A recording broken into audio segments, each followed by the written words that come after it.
every idle word that men should speak, they shall give account.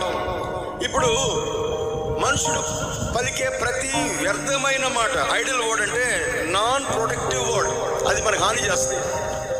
Idol word అంటే వ్యర్థమైన మాట, అంటే దేవుని వాక్యానికి కనెక్ట్ కానీ అలైన్మెంట్ కానీ ప్రతి మాట వ్యర్థమైన మాట, అది మనకి హామ్ చేస్తుంది, కీడు చేస్తుంది.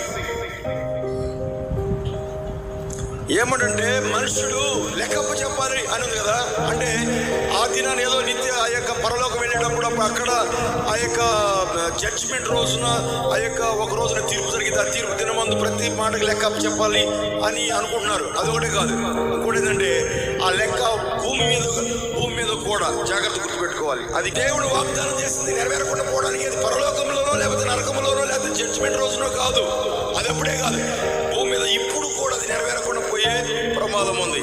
ఆమె ఆల్రెడీ దేవుడు వాగ్దానం చేసాడు, పొందకుండా చాలా మంది ఆ యొక్క వెనకబడిపోతున్నారని గమనించాలి. నేను ఉదాహరణకి మీకు ఎప్పుడు చెప్తుంటాను, ఇశ్రాయేల్ ఉన్నారు, వారు ఏమన్నారు, ఆ దేశం దేవుడు మీకు ఇచ్చారని దేవుడు చెప్తే వాళ్ళు ఏమన్నారు, ఆ దేశంలో మనం వెళ్ళలేము, స్వతంత్రించుకోలేము, రాక్షసు లాంటి మనుషులు ఉన్నారు అని వారు ఆ యొక్క వాక్యం దేవుడి చిత్తానికి కనెక్ట్ కాకుండా వాళ్ళు పలికి అరణ్యంలో రాలిపోయారు. ఇప్పుడు చెప్పండి, వాళ్ళకి కీడు చేసింది ఎవరు? వాళ్ళని పాడు చేసి పొందదీసింది ఎవరు?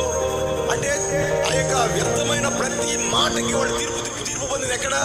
భూమి మీదనే. ఆమేన్. భూమి. అందుకని ఆ యొక్క మన వర్డ్స్, మన మాటలన్నీ కూడా ఏది కూడా వాక్యానికి ఎగేస్గా ఉండకూడదు. ఆమేన్.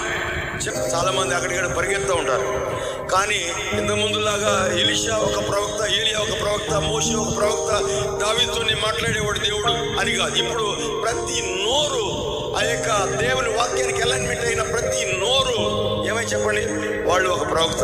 ఆమేన్. చెప్పండి హల్లెలూయా. నీకు ప్రవక్త ఎవరంటే నీ నోరే నీకు ప్రవక్త లాగా చూసుకోవాలంటే నీకు నీవే ఒక ప్రాఫిట్ లాగా చూసుకోవాలి. ఆమేన్. నేను బయటికి రాగలను అంటే నిశ్చయంగా నేను బయటికి రాగలను.